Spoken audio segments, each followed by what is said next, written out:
आज हम पैसे की दुनिया में एक बहुत ही दिलचस्प सफर पर निकलने वाले हैं। ये एक ऐसी कहानी है जो हम सबकी जिंदगी से जुड़ी है। तो चलिए सीधे मुद्दे पर आते हैं।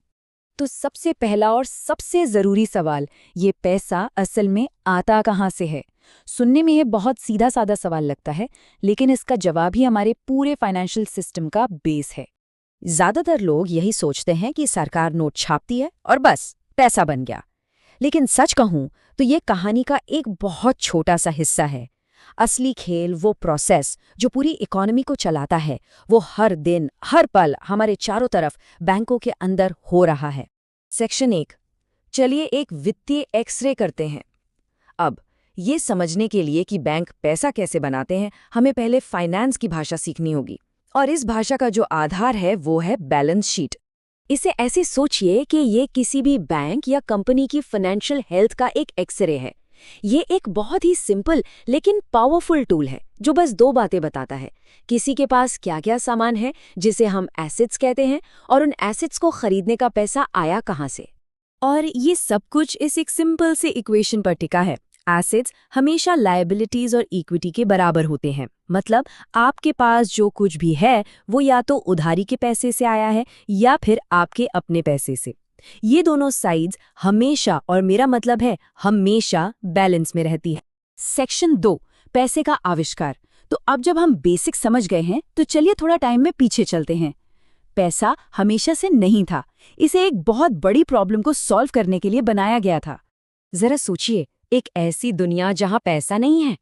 आपके पास गेहूं है और आपको जूते चाहिए, तो आपको किसी ऐसे इंसान को ढूंढना पड़ेगा जिसके पास जूते हो और उसे ठीक उसी वक्त गेहूं की जरूरत हो। कितना मुश्किल है ना?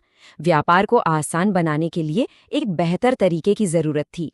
और फिर एंट्री हुई सोने की। सोना एक परफेक्ट सोल्यूशन था। हर कोई उसे कीमती मानता था, तो वो चीजों को खरीदने बेचने का एक कॉमन जरिया बन गया। आप उसमें अपनी दौलत स्टोर कर सकते थे और अचानक हर चीज की कीमत सोने में तय की जा सकती थी। इसने व्यापार की दुनिया में क्रांति ला दी। लेकिन सोने के साथ भी अपनी दिक्कतें थीं। बहुत सारा सोना लेकर घूमना भारी भी था और खतरनाक भी। और सबसे बड़ी बात, इकोनॉमी जितनी तेजी से बढ़ रही थी, उतनी तेजी से जमीन से सोना नहीं निकाला जा सकता था। मतलब एक बार फिर एक नए आइडिया की जरूरत थी। सेक्शन 3, बैंक पैसा कैसे बनाते हैं। और यहीं पर कहानी में आता है सबसे बड़ा ट्विस्ट, वो आहा मोमेंट जिसने आज की पूरी मॉडर्न फाइनेंस की दुनिया को जन्म दिया। देखिए, शुरुआत में बैंक सिर्फ एक सुरक्षित तिजोरी की तरह थे।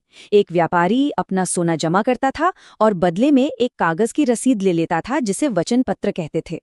अब जरा बैलेंस शीट पर नजर डालिए। बैंक के लिए सोना एक एसेट बन गया और वो रसीद एक लायबिलिटी, क्योंकि उसे वो सोना लौटाना था। वहीं व्यापारी के लिए उसका सोने का एसेट अब एक कागज के एसेट में बदल गया। लेकिन फिर उन बैंकरों को एक कमाल का आइडिया आया। उन्होंने देखा कि ज्यादातर लोग तो अपना असली सोना वापस लेने आते ही नहीं हैं। वो तो बस उन कागज की रसीदों से ही लेन देन कर रहे हैं। तो तिजोरी में पड़ा वो सारा सोना तो बस यूं ही रखा हुआ है। और यहीं से वो सवाल पैदा हुआ जिसने सब कुछ बदल दिया। और ये है वो मोमेंट। बैंक ने तिजोरी से सोना निकालकर किसी को उधार नहीं दिया, नहीं, उसने बस एक नया लोन बनाया और उसके बदले में एक नई कागजी रसीद, एक नया वचन पत्र जारी कर दिया। ये नया पैसा था। बैलेंस शीट देखिए, बैंक की एसेट साइड में अब एक लोन भी है और लायबिलिटी साइड में एक और वचन पत्र। और सबसे जरूरी बात, वो असली 10 सोने के सिक्के अभी भी तिजोरी में ही हैं। पैसा सिर्फ एक वादे से बना दिया गया। यही है इस पूरी कहानी का सार। उस एक पल में हवा में से नया पैसा बना दिया गया। ये कोई जादू नहीं था, ये सिर्फ एक वादे की ताकत थी। बैंक ने किसी को खर्च करने की ताकत दी और ये सब कुछ बस खाते में एक एंट्री करके हो गया। सेक्शन 4, बैंकों के लिए बैंक। लेकिन इस सिस्टम में एक बहुत बड़ी गड़बड़ थी। हर बैंक अपनी अलग अलग रसीदें छाप रहा था। ये तो बहुत ही कंफ्यूजिंग और अनस्टेबल सिस्टम था। इसे संभालने के लिए एक टॉप लेवल के ऑर्गेनाइजेशन की जरूरत थी। और इसका सोल्यूशन निकला फिएट मनी। सरकार बीच में आई और कहा ये है ऑफिशियल करेंसी। अब इसकी वैल्यू सोने पर नहीं बल्कि सरकार पर भरोसे और इस वादे पर टिकी थी कि इसे हर कोई स्वीकार करेगा। सारा खेल अब भरोसे का था। और इसी से आज का 3 टियर सिस्टम बना। सबसे ऊपर है सेंट्रल बैंक का पैसा, मतलब कैश और डिजिटल रिजर्व्स। बीच में है वो पैसा जो हम और आप रोज इस्तेमाल करते हैं, कमर्शियल बैंकों द्वारा बनाए गए डिजिटल डिपॉजिट्स, और सबसे नीचे हैं क्रेडिट के दूसरे प्राइवेट फॉर्म्स। सेक्शन 5। तो आज पैसा बनाना एक बहुत पावरफुल लेकिन रिस्की काम है। अब सवाल ये उठता है कि इस कॉम्प्लेक्स सिस्टम को मैनेज कैसे किया जाता है। वो जो सदियों पहले हुआ आहा मोमेंट था ना, वो आज हर सेकंड हो रहा है।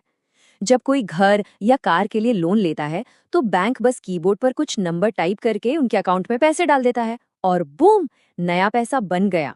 लेकिन इतनी पावर के साथ आते हैं बड़े खतरे भी।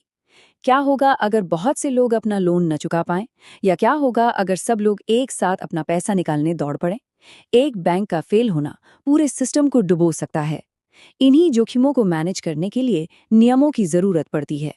और यहीं पर सेंट्रल बैंक एक सेफ्टी नेट की तरह काम करता है, जिसे लेंडर ऑफ लास्ट रिजॉर्ट कहते हैं।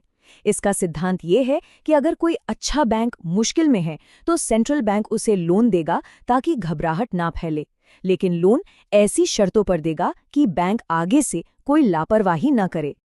और ये जो नियम हैं, ये कोई पत्थर की लकीर नहीं है, ये हमेशा बदलते रहते हैं। ये एक लगातार सीखने की प्रक्रिया है। 1988 के बेसिल 1 से लेकर 2008 के फाइनेंशियल क्राइसिस के बाद आए बेसिल 3 तक ये नियम पुरानी गलतियों से सीखकर भविष्य को सुरक्षित करने के लिए लगातार अपडेट होते रहते हैं। तो सोने के सिक्कों से लेकर कीबोर्ड पर कुछ क्लिक्स तक, पैसे की कहानी असल में इनोवेशन की कहानी है, और ये कहानी अभी खत्म नहीं हुई है। क्रिप्टो करेंसी और डिजिटल करेंसी के इस दौर में हम शायद पैसे के इतिहास के अगले बड़े चैप्टर की दहलीज पर खड़े हैं। भविष्य कैसा होगा ये देखना वाकई में बहुत दिलचस्प होगा। हमारे साथ जुड़ने के लिए शुक्रिया।